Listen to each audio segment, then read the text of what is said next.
We continue, page 57. Emotional pursuer, emotional distancer, a very old dance. Emotional pursuers are persons who reduce their anxiety by sharing feelings and seeking close emotional contact. Emotional distancers are persons who reduce their anxiety by intellectualizing and withdrawing. As with Sandra and Larry, it is most often the woman who is the emotional pursuer and the man who is the emotional distancer.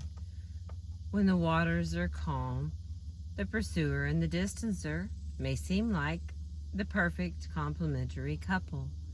She is spontaneous, lively, and emotionally responsive. He is reserved, calm, and logical.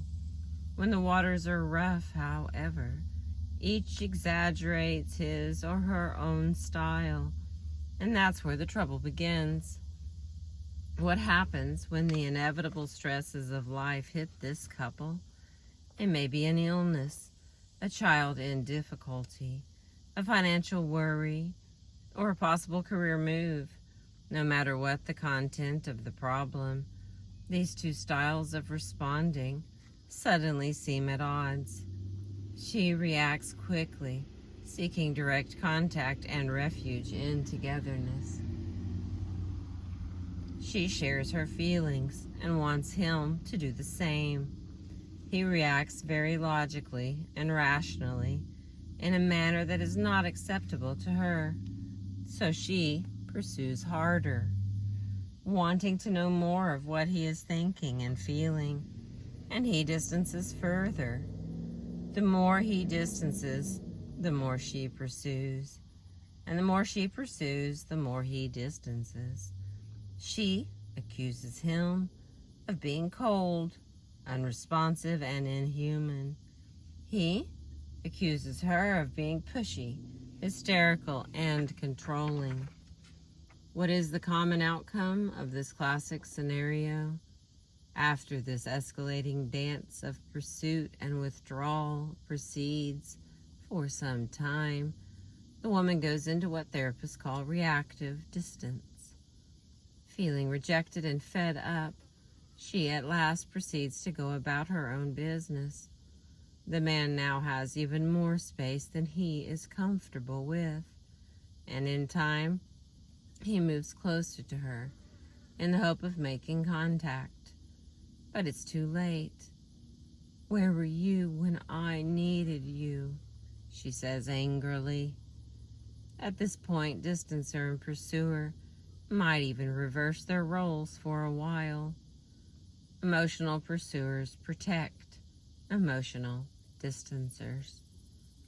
By doing the work of expressing the neediness, clinginess, and wish for closeness for both partners, pursuers make it possible for distancers to avoid confronting their own dependency wishes and insecurities.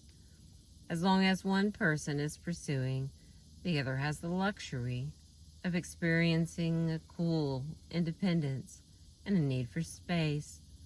It is hardly surprising, considering her upbringing, that the woman is usually, though by no means always, the pursuer.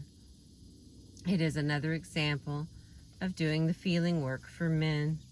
When a pursuer learns to back off and put her energies into her own life, especially if she can do this with dignity and without hostility, the distancer is more likely to recognize his own needs for contact and closeness and begin to pursue.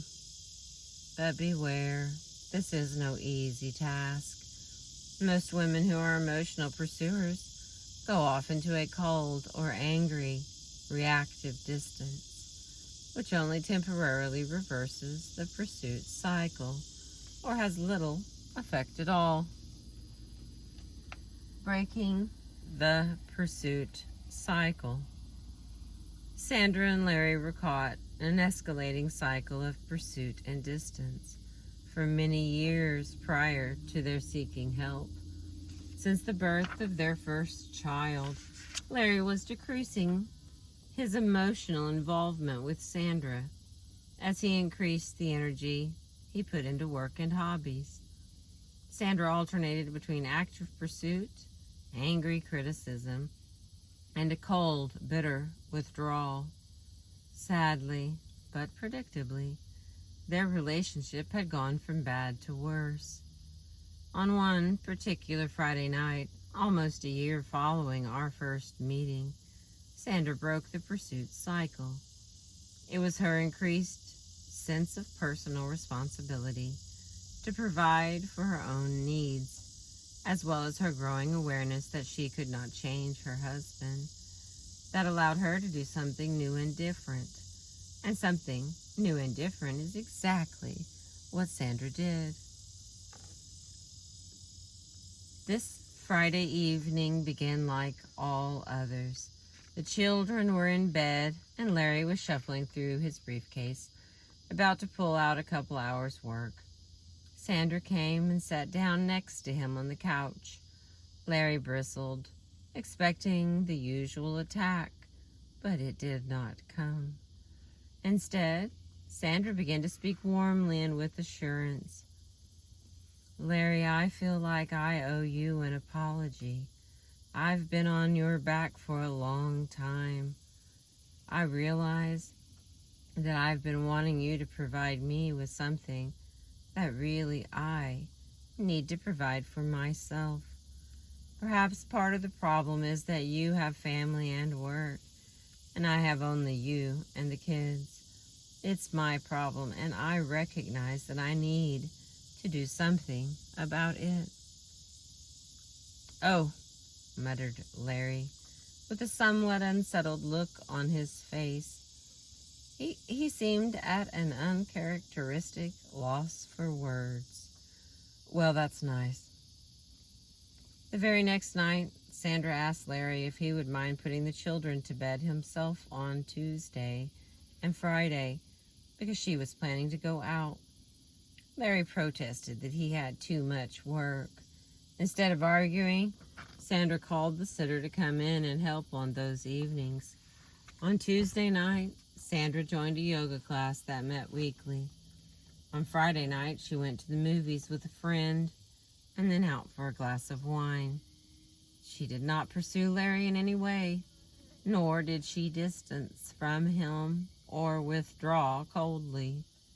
If anything, she was warmer to him than usual, although clearly directing much of her energy toward her own interests and scheduling.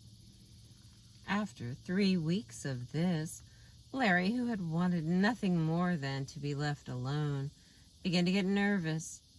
Much to his surprise, he became quite uncomfortable when his wife's bleep was off his radar screen. At first, he tried to provoke her into fighting by attempting to control what she could or could not do with her evenings. Without retaliating, Sandra explained to Larry that she was a social person with social needs, and that she was no longer able to neglect this important part of her life. Her warm firmness on this issue communicated clearly to Larry that she was acting for herself and not against him. Next, Larry started to pursue her. Instead of bringing his work home, he suggested they use the sitter to go out together, something they almost never did on a weeknight. As Larry increasingly began to experience and express his own dependency and insecurity, a funny thing happened. Sandra, for the first time, got in touch with her own wish to be left alone. For a while, they simply reversed their roles as pursuer and distancer, until finally they got things in balance. And when that occurred, Sandra and Larry were able to recognize that each of them harbored strong dependency wishes, as well as a wish to flee when things become too close. Why was it Sandra who finally took the initiative in breaking the circular dance? Sandra was in greater emotional pain than Larry, and her role as the pursuer in the relationship placed her in a more emotionally vulnerable position. When she became convinced that her old ways simply were not working for her, she found the motivation to move differently. Why did she have to take the responsibility to make the change? Simply because no one else was going to do it for her.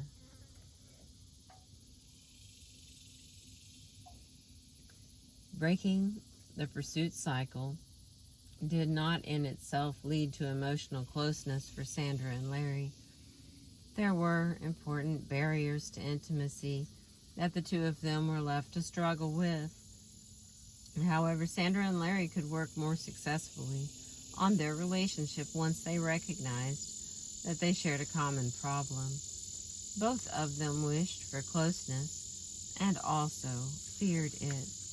Before Sandra broke the pursuit cycle, Larry had the false but comforting fantasy that all of the neediness and wish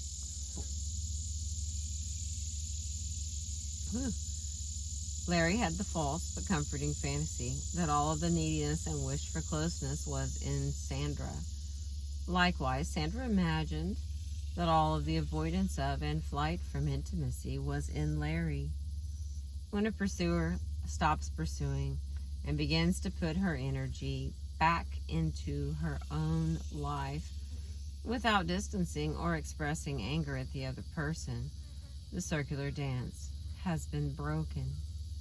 Because this may smack of the old hard-to-get tactics that women have been taught to play, it may sound inauthentic or manipulative.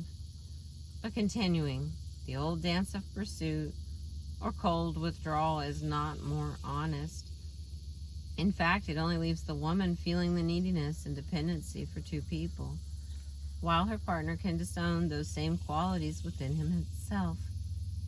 Our experience of a relationship becomes more true and balanced as the pursuer can allow herself to acknowledge and express more of her own wish for independence and space, and in turn, the distancer can begin to acknowledge more of his dependency and wish for closeness. Over-involved mother, under-involved father, the last dance. Sandra's very over-involved mother. She inherited it from her mother. These were Larry's words about Sandra's mothering during our first meeting, and it was true. Sandra did worry excessively about the children, as her own mother had worried about her. She became upset when her children were upset, and she had difficulty allowing them to handle their own disappointments and deal with their own sadness and anger. She was quick to spot potential problems in her children in a way that actually invited them to give her something to worry about. Larry was correct that Sandra was an over-involved mother. However, he was unaware of his part in provoking and maintaining that circular dance.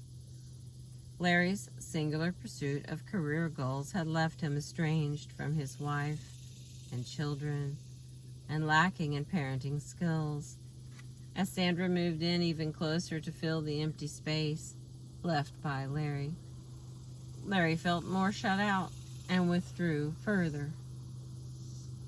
Whenever his anger about being on the periphery caught up with him, he moved in with a bang, as Sandra described in our initial meeting.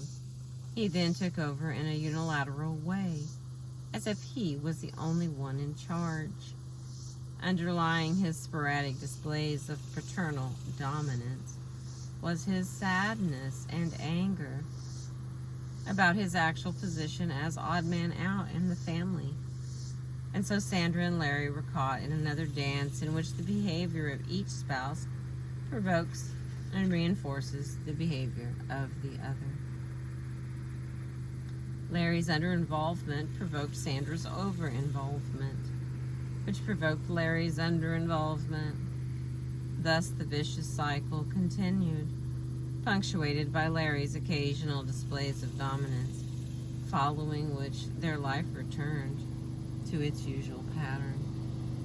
This dance was very difficult to disrupt because the entire family was working overtime to keep it going. On the one hand, Sandra and Larry each demanded that the other change. Larry criticized Sandra's over-involvement with the children as harshly as she criticized his token fathering. Yet each of them also wanted to keep the old dance going. Please change and change back was the double message that they gave each other. Like most couples, each partner wished for the other's change and growth, yet feared and resisted it. Sandra, for example, complained incessantly about Larry's under-involvement with the children. Yet, when he did make a tentative move closer to the family, she would correct some detail of his parenting, criticize some aspect of his behavior, or advise him on how to better interact with the children. It was extremely difficult for her to simply stay out and allow him to relate to the children in his own way.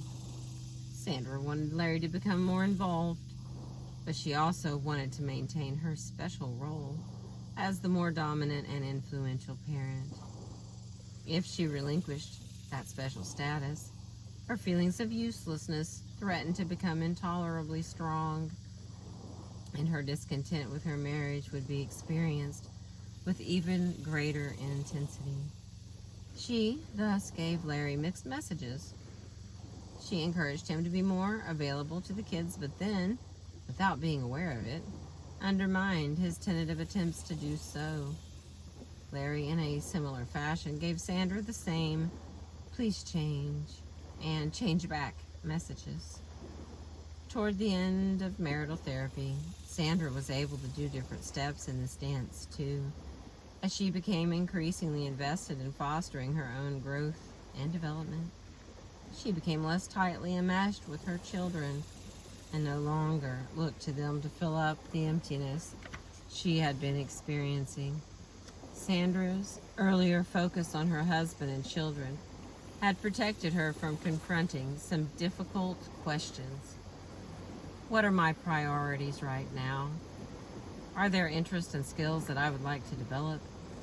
What are my personal goals over the next several years? As Sandra began to put her energy into struggling with these difficult issues, she was better able to allow Larry to relate to the children in his own way, without correcting him or getting in the middle. As Sandra backed off, Larry moved in. The children, too, sensed that their mother was putting her energy into her own life and no longer needed them to be loyal to her as the number one parent. Thus they became freer to be close with their dad, without anxiety and guilt. This was a difficult shift for Larry, because he was faced head-on with his own worries about being a father and his concerns about his competence in this area. Trying to change him. Sandra had spent many years trying to change Larry. If only he would change. If only he would be different. She truly believed that a change in Larry would secure her happiness. But the more Sandra put her energies into trying to change and control Larry, the more things stayed the same. For trying to change or control another person is a solution that never works.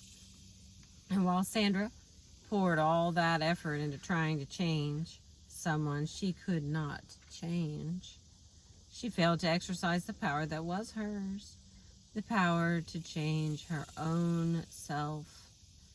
Sandra's realization that she could not change Larry did not mean that she silently swallowed her anger and dissatisfaction. If anything, she learned to articulate her reactions to Larry with clarity and assurance. She was aware, however, that in response to these statements of her own wishes and preferences, Larry would change or not change. And if he did not change, it was Sandra's job to decide what she would or would not do from there. This is something more difficult than participating in further fighting that only maintains the status quo. For example, Larry's pattern of leaving household jobs half finished was a real irritant to Sandra. The typical old pattern was that Sandra would push Larry to finish a task, in response to which he would procrastinate further, which provoked Sandra into pushing harder. The circular dance was procrastinate, push, procrastinate, push. Sandra would continue to try to make Larry finish the job, despite the likelihood that it would not get done. As is often the case, Sandra's pushing actually helped Larry to be more comfortable with his irresponsible behavior. He would become angry and defensive in the face of her criticisms, which protected him from feeling guilty and concerned about his difficulty completing tasks. Sandra's attempt to change Larry only made it easier for him to avoid confronting his own problem. Now, Sandra is clear in telling Larry that she becomes upset when the bathroom ceiling remains half painted and buckets of paint are lying around the house. If Larry shows no positive response to her complaint, Sandra then puts her energy into determining what she will do or will not do in order to take care of her own needs. She is able to do this when she begins to feel resentful, so that her anger does not build up. Thus, she can talk to Larry without hostility and let him know that she is needing to do something for herself and not to him. After considering the options open to her, she may choose to say any number of things to Larry. It may be okay, I don't like it, but I can live with it. Or, Larry, I would rather you finish what you began, but if you are unable to do so this week, it is so bothersome to me that I will do it myself. I can paint it without becoming angry, so that's okay with me. Or, I can only tolerate looking at this unfinished job for 1 week, and I can't complete it myself without becoming angry about it. So what might we do that you don't feel pushed and I don't become furious? One idea I have is to call the painter if it's not done by Saturday. Obviously, there is something Sandra can do about the ceiling, for if Larry were to disappear from the earth, it is highly unlikely that she would live out the rest of her life with a half-painted ceiling. In the old pattern, however, Sandra put so much effort into trying to change Larry that she obscured from herself her own power to act and make choices. And this, in the end, is the only real power we have. Thank you for listening.